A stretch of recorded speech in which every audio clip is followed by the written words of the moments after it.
सुख सुविधा और सम्मान का जीवन आना चाहिए। बहुत बड़ी इच्छा नहीं है, इच्छा ये है कि गांव में काम करने वाली मेरी माँ बहनों को, जिनको भट्टे में काम करना पड़ता है, जिनको कोल्हू में काम करना पड़ता है, जिनको ईंटें उठानी पड़ती है, जिनको फेरी करना पड़ता है मेरे भाइयों को, और जिनके जाति धर्म के आधार पर जुल्म हो रहा है, ये जुल्म बंद होना चाहिए।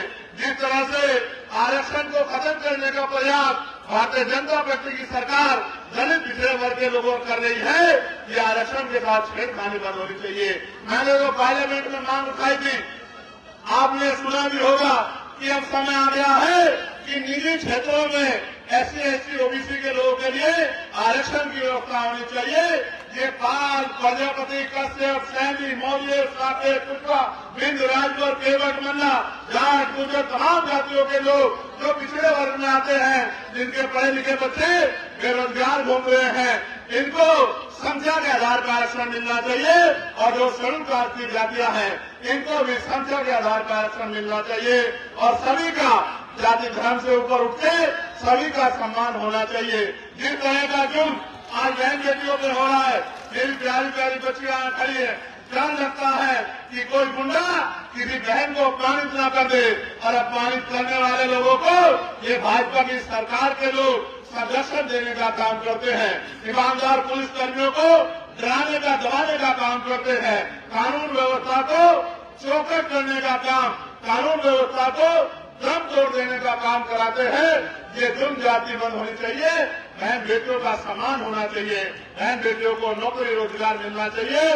और धर्म के नाम पे जो हिंसा हो रही है, जिस तरह से अन्य धर्मों के महापुरुषों को, पीर को, पैगंबरों को, जिस तरह से गुरुओं को अपमानित किया जा रहा है, उनके खिलाफ हिंसा का माहौल बनाया जा रहा है, उनके खिलाफ अपमानजनक टिप्पणी की जा रही है और देश को अस्थिर करने का प्रयास किया जा रहा है।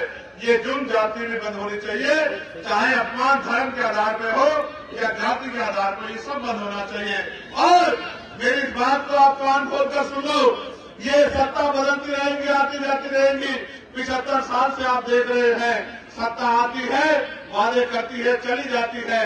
उत्तर प्रदेश की भाजपा सरकार ने 2022 में वादा किया था कि अगर हमारी सरकार बनी तो हम किसानों को का बिजली का बिल माफ करेंगे, हमारी सरकार बनी तो बहुत कम दामों में बिजली की व्यवस्था करेंगे, हमारी सरकार बनी तो 500 रुपये में सिलेंडर देंगे, हमारी सरकार बनी तो नौजवानों को भत्ता देंगे। बताओ मेरे नौजवान साथियों, भत्ता मिलता है क्या? नौकरी मिलती है क्या? रोजगार मिलता है क्या? और तो और रोजगार की आवाज उठाने जाओगे तो लाठियों से पीटने का काम करवाया जाएगा, अपनी हक की आवाज उठाने जाओगे तो जेल में बंद करने का काम किया जाएगा। और छोटे छोटे चुनाव में, गन्ना सोसाइटी के चुनाव में इन्होंने किसानों के पर्चे भरवा दिए, किसानों पे जुल्म किया। और मुझे तो पीड़ा इस बात की है कि जिन पे जुल्म हो रहा है वो चुप्पी थाम कर बैठे हैं। अब वक्त आ गया है कि गुलामी की बेड़ियां काट दो, अब वक्त आ गया है कि एकजुट होकर अपनी ताकत बना लो, अब वक्त आ गया है कि अपने अधिकारों की लड़ाई को लड़ो, अब वक्त आ गया है कि अपनी वोट से और वोट की चोट से अपने ऊपर हुए के जुल्म का हिसाब दो। नौजवान साथियों, आप ये जानते हैं, ये नीला पट्टा ये आत्मसम्मान का स्वरूप है, ये नीला पट्टा समानता का स्वरूप है, ये नीला पट्टा बाबा साहब अम्बेडकर का रूप है। इस नीले पट्टे वालों को तय करना होगा कि संविधान विरोधी ताकतों को जमींदोजी हमें करना पड़ेगा, इनको धूल चटानी पड़ेगी और अपने हाथ में राजनीतिक व्यवस्था लेनी पड़ेगी।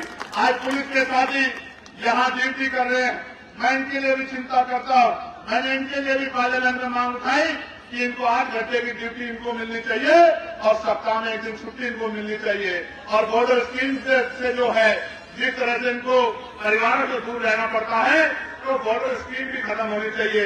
ये सरकार तो नहीं करेगी, लेकिन मैं पुलिस के साथियों को कहना चाहता हूं कि आप चिंता मत करो, हमारे लोग मेहनत कर रहे हैं और आने वाला कल हमारा होगा, इन कमजोरों का होगा, गरीबों का होगा। आप देखना, आपकी मांगों को भी पूरा करने का काम हम लोग करें।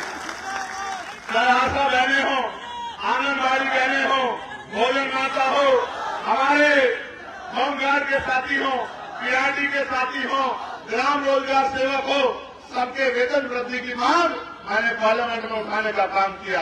और जो जो जुल्म हो रहा है, चाहे किसानों पे या पहलवान बेटियों पे, सबकी लड़ाई लड़ने का काम किया।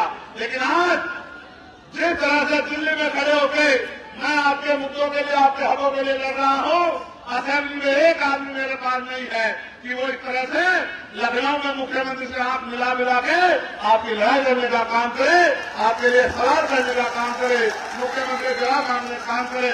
बुजुर्गी के मेरे साथियों, आप नहीं चाहते कि हमारी ताकत और बढ़नी चाहिए? बताओ, चाहते हैं नहीं चाहते हो?